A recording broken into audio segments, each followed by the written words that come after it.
Manejo y contaminación de los suelos, trabajo final. A partir de una problemática se van a desglosar 3 momentos. Entonces vamos por la descripción de la problemática.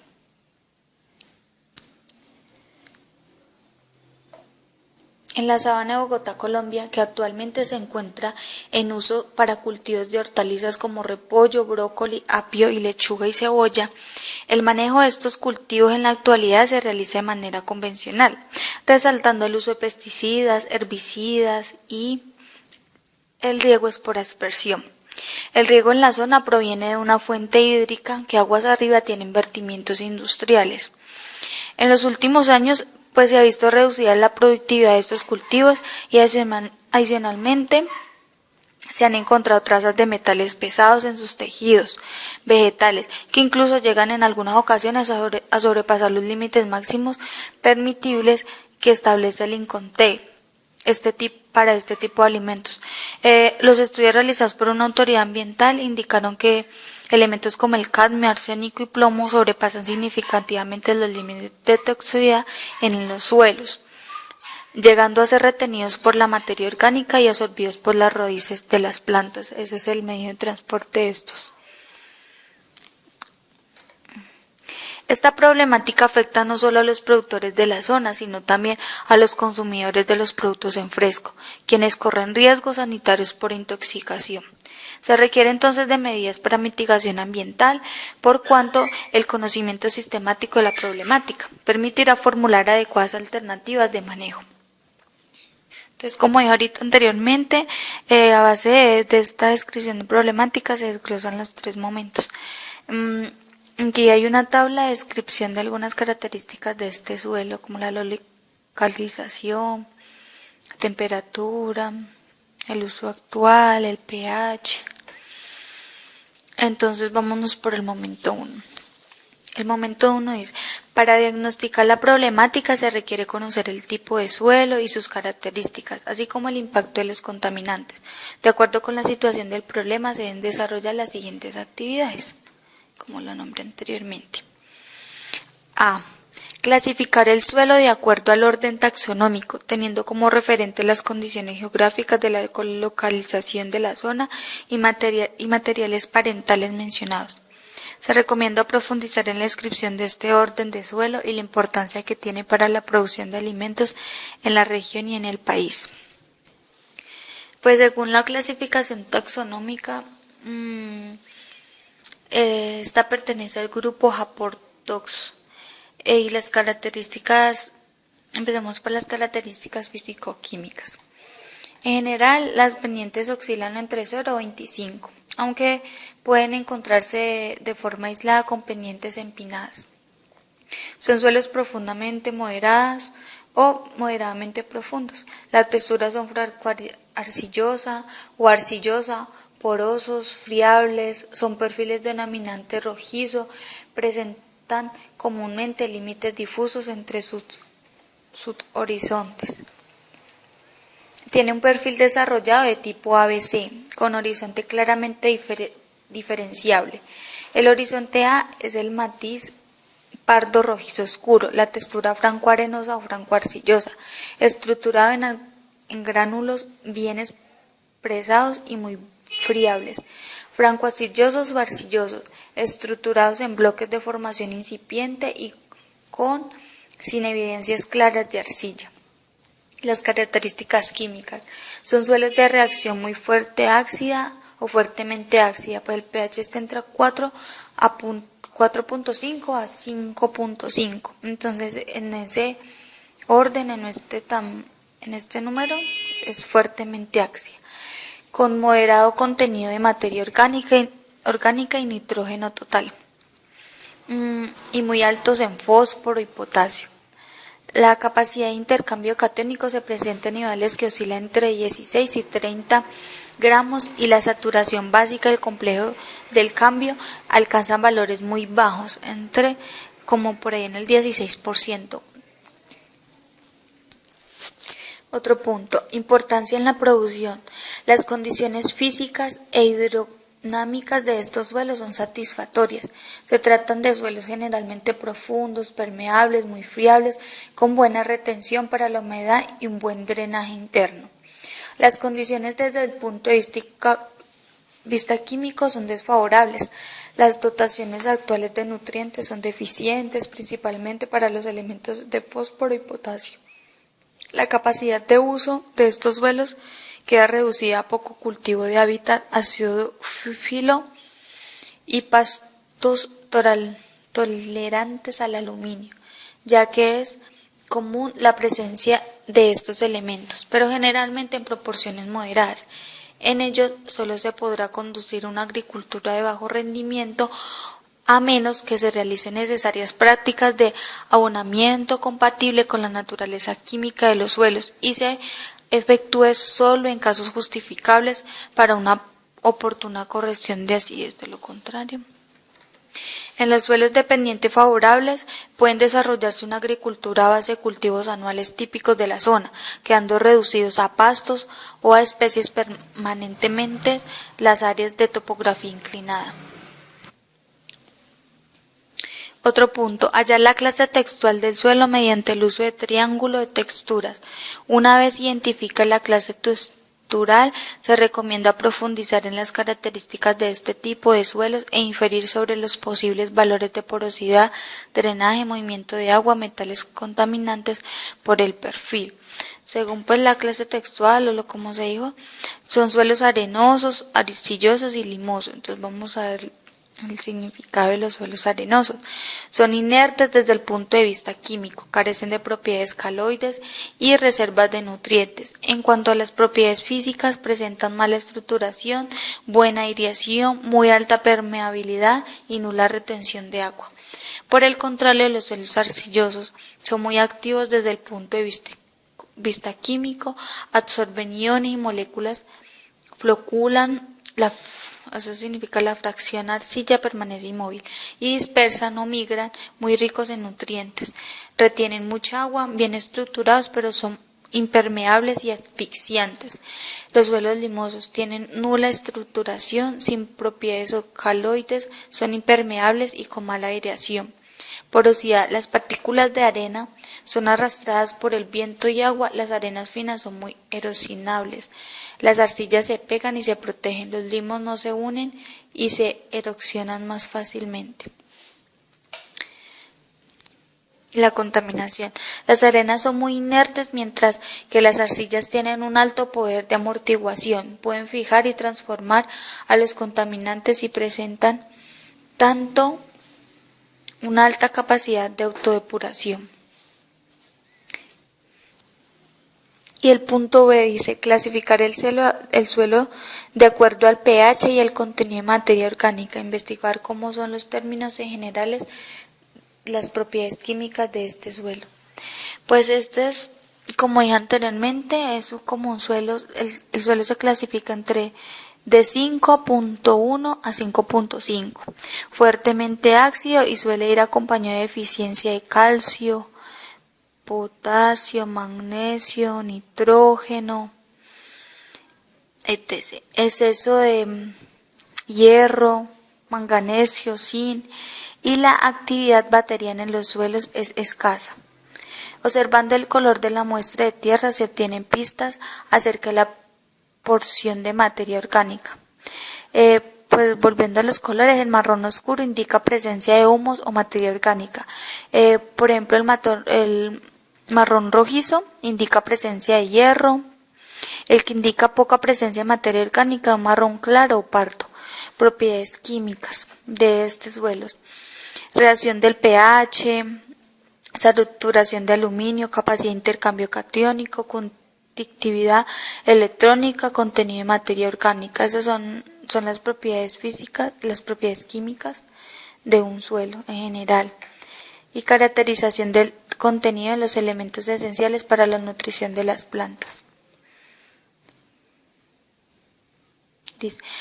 Otro punto es investigar acerca de las características de los contaminantes mencionados, cuál podría ser su procedencia y los impactos generados en la producción de cultivos y la salud humana. Entonces, Pues esto no es un veneno, pero como si lo fuera. Cada vez que se consume una hortaliza de la sabana de Bogotá, todos los nutrientes que pueden aportar se reciben residuos de metales pesados que se alojan en sus diferentes rincones del organismo de estas plantas y pueden causar impactos en la salud como problemas respiratorios, complicaciones nerviosas y hasta cáncer.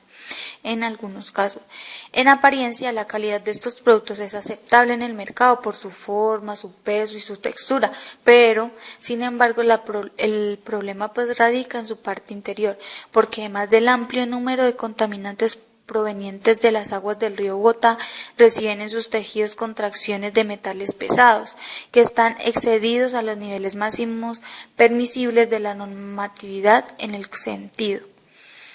El cadmio es un elemento tóxico que tiende a acumularse en el hígado, riñones y pulmones. El arsénico se manifiesta en la salud humana con la disminución de la producción de glóbulos rojos y blancos, cambios en la piel e irritación de los pulmones. Se considera inductor del cáncer de piel.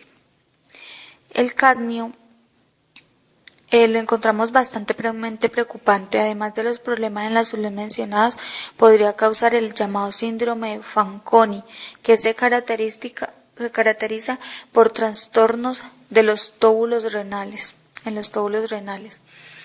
la producción de estos cultivos, una vez estos metales son absorbidos por las hortalizas, es imposible retirarlos. Algunos de los contaminantes a veces se eliminan con lavados y otros controles sanitarios. No obstante, el problema son de mayores dimensiones, porque cuando estos elementos se impregnan no hay manera de extraerlos. Momento 2. Planteamiento de hipótesis del problema de contaminación, donde establezca los posibles agentes causales, los procesos de acumulación de contaminantes en el suelo, su solubilidad y movilidad hacia mantos acuíferos. Teniendo en cuenta, pues en todos los 3 momentos se va a tener en cuenta la descripción del problema presentado al comienzo. Entonces, teniendo en cuenta, pues se realiza este segundo momento, que es la hipótesis. Pues las hortalizas de la sabana de Bogotá presentan excesivas contracciones de metales tóxicos como el cadmio, arsénico y plomo, que sobrepasan significativamente los límites de toxicidad en el suelo, llegando a ser retenidos por la materia orgánica y absorbidos por las raíces de las plantas. En estudios de la Universidad Nacional de Colombia, realizado con el apoyo de Colciencia, encontró cantidades excesivas de arsénico, plomo, mercurio y cadmio en el apio, la lechuga, el repollo y el brócoli. La razón de la presencia de estos metales no es más que el riego de los cultivos con el agua del río Bogotá, cuya contaminación no es un secreto, por sus efectos, al parecer, no acaban de dimensionarse. El cultivo de hortalizas es de ciclo corto, con una periodicidad de riego cercana a 2 veces por semana. En la medida que se hacen los riegos, queda el agua en el suelo. Las plantas absorben la carga contaminante junto a la fuente hídrica. Los campesinos entienden la gravedad de la situación, pero sostienen que literalmente se les sale de las manos, pues no cuentan con alternativas de riesgo y apelar a procesos de descontaminación quebraría su economía. En apariencia, la calidad de estos productos es aceptable en el mercado por su forma, peso y textura. Sin embargo, el problema radica en su parte interior, porque además de un amplio número de contaminantes provenientes del agua del río Bogotá, reciben en sus tejidos contracciones de metales pesados que están excedidos en niveles máximos permisibles por la normatividad en el sentido. El sistema de riego de estos cultivos provienen de una fuente hídrica superficial que aguas arriba tienen vertimientos industriales. La contaminación de suelos por metales pesados ocurre cuando estos son arraigados por el tropical and subtropical de algunas aguas procedentes de desechos de minas, aguas residuales contaminadas de parques industriales y municipales y filtraciones de presas de jales. Las actividades antropogénicas como la industria minera, que es catalogada como una de las actividades industriales más generadoras de metales pesados, las actividades geológicas naturales, como desgastes de cerros y volcanes, constituyen una fuerte aportación de importantes metales pesados al suelo. Los metales pesados en el suelo pueden estar presentes como iones libres o disponibles, compuestos de sales metálicas solubles o bien compuestos insolubles o parcialmente solubles como óxidos, carbonatos o hidróxidos. Los metales pesados incorporados al suelo pueden seguir 4 diferentes vías. La primera, quedar retenidos en el suelo, ya sean disueltos en la fase acuosa del suelo o ocupando sitios de intercambio. La segunda, específicamente absorbidos sobre constituyentes inorgánicos del suelo. Y la tercera, asociados con la materia orgánica del suelo. Y cuarta, precipitación como sólidos puros o mixtos. Pues por otra parte pueden ser absorbidos por las plantas, así incorporarse a las cadenas tróficas, pueden pasar a la atmósfera por volatilización y pueden ser movilizados a las aguas superficiales o subterráneas. Pueden ser también absorbidos por las plantas y así incorpore a las cadenas tróficas, pueden pasar de la atmósfera. Bueno, la absorción de metales pesados por las plantas es generalmente el paso para la entrada de estos en la cadena alimentaria. La absorción y posterior acumulación dependen en la primera instancia del movimiento de metales desde la solución en el suelo a la raíz de la planta. Momento 3. Proponga 2 alternativas de solución al problema de contaminación presentado y realice un paralelo entre ellas que argumenten las ventajas y desventajas de cada una. Finalmente, seleccione la mejor alternativa y profundice en los aspectos siguientes.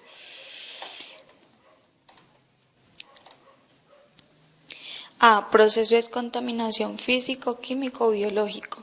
Periodo de tratamiento, equipos y suministros necesarios. Y dibujo del proceso de tratamiento.